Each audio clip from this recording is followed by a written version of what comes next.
Namo tassa bhagavato arahato samma sambuddhassa. Namo tassa bhagavato arahato samma sambuddhassa. Namo tassa bhagavato arahato samma sambuddhassa. Dear friends in Dhamma, today I would like to delve into another fascinating topic regarding Buddha's relics, known as Kesha Dhatu, the Buddha's hair relics. In this brief video, it may prove challenging to delve into the intricacies of the Buddha's hair relics, also known as Kesha Dhatu. Nevertheless, I would like to highlight some noteworthy and fascinating details surrounding the topic. Additionally, I will provide visual aids depicting sacred location where the Buddha's hair relics are presently enshrined. Let's take a close look at Kesha Dhatu. In the Anuradhapura kingdom, which spanned from the 4th century BCE to the 11th century CE, there was a Pali Chronicle known as Kesha Dhatu Vamsa, which focused on the Buddha's hair relics. Although it was a substantial book, it no longer exists and we are unable to access it today.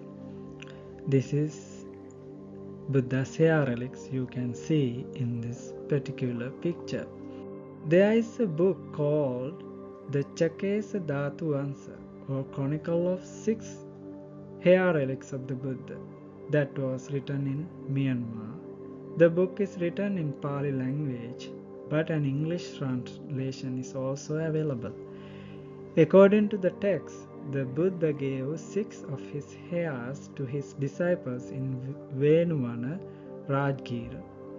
These hairs were then distributed to 6 bordering countries that had never seen the Buddha. The book also mentions that during the sermons in monastery, the Buddha gave 6 of his hairs to hermits, including a pair of Belu brothers named Tapassu and Bhallika from Kaiktisum. All of the hermits and Belus enshrined the hair in large stones. In this picture you can see Buddha's hair relics. As per the Pali commentary, the Buddha's hair possesses 5 distinctive traits. Firstly, it bristles, and secondly, it is black in color. Thirdly, it resembles the hue of collyrium. Fourthly, it curls, and fifthly, it twists towards the right. You can see in this particular Mathura art, this head of the Buddha, this curly hair is like a snail and towards the right. So you can see on this Buddha head clearly how was the Buddha's hair look like. And this picture also represented Buddha's hair, how it look like curly and twisted toward the right side, and is clear. Actually, Mathura art was late 5th century and early 6th century. The 80 minor characteristics of the Buddha are extensively featured in Pali literatures Apadana, Milindapanya and Bussarana text, making them highly significant in both the Mahāyāna and Theravāda traditions. According to the Jataka commentary, it was stated that the length of Buddha's hair was 2 inches. This is another Buddha head, and you can see clearly how was the Buddha's hair. This art is very skillful to mention and represent Buddha's hair. on this stone. According to the Theravāda tradition, at the age of 29, Prince Siddhartha underwent the Great Renunciation, Mahabiniskramana, from his palace. He ordained himself as an ascetic on the bank of the Neranjana river. The prince cut his hair with a royal sword and threw it into the air. The king of the gods, Sakkha, received the hair with his own hands, as he knew that Prince Siddhartha would eventually become the Buddha. Sakkha deposited the sacred hair relics in a golden casket and went to his heavenly abode in Tavatimsa realm. There he created a great stupa out of gemstones using his divine power, called Chulamani Chetya or Chulamani Stupa or Silumini Stupa, and deposited the hair relics inside it. This stupa is said to exist even today and was the first stupa made by enshrining the Buddha's hair relics. The rest of the Buddha's hair remained 2 inches long and turned right until he passed away. He never trimmed or shaved it after his ordination. There are also hair relics after his enlightenment. You can see this artwork that ascetic Siddhartha is cutting his hair with his royal sword, and Minister Channa, his parent, is waiting in the side, and his horse Kantaka also waiting the other side. It's a beautiful artwork. As you may be aware, Gautama Buddha spent 7 weeks around the Bodhi tree. In the 7th week after his enlightenment, he meditated under the Rajayatana tree. On the 5th day after fasting for 7 weeks, 2 merchants named Tapassu and Bhallika from Ukkalapada, Utkala, or the modern state of Orissa in India, came to his presence while they were touring for trade. They offered the Buddha rice cakes and bees honey to break his fast. This story is recorded in Anguttara Nikaya commentary Manoratha Purani. After listening to Buddha's teaching, these 2 merchants became the first lay followers of our Gautama Buddha and took refuge in Buddha and Dhamma, because at that time when there were not Sangha, they only got refuge, Buddha and Dhamma. The merchants requested something sacred to keep with them as a symbol of reverence, and Gautama Buddha responded by wiping his head with his right hand and giving them 8 handfuls of his hair. In this picture you can see 2 merchants, Tapassu and Bhallika. They are offering Buddha's food and rice cake and bees honey to break his fast, last day of his 7th week. According to legend, while traveling, Tapassu and Bhallika visited a city called Asitanjana in the Gandhara kingdom, now part of Pakistan and Afghanistan, and constructed a stupa there. The commentary mentioned that the stupa emitted a blue glow on every full moon night. In the 7th century, the renowned Chinese traveler Hunsang visited the stupa and noted that there were 2 stupas built by Tapassu and Bhallika in separate cities named Tirei and Pali. Both stupas were approximately 60 feet high, 60 feet tall. As the region is now located in Pakistan and Afghanistan, the exact location of these stupas remains unknown. And you can see here the Raja Ayatana trees at the Mahabodhi temple complex in Bodh Gaya, Bihar, India. This is a memorial place, but this is not the exact place. So people can get idea, but and Mahabodhi society decided to mention that 7 places Buddha spent his 7 weeks. And this is the exact place where Rajayatana tree was located. You can see in this picture there's a Bodhi tree is also around Mahabodhi temple complex. And this is another picture of that Rajayatana tree where Rajayatana tree was, and you can see that Bodhi tree, and it's a clear picture.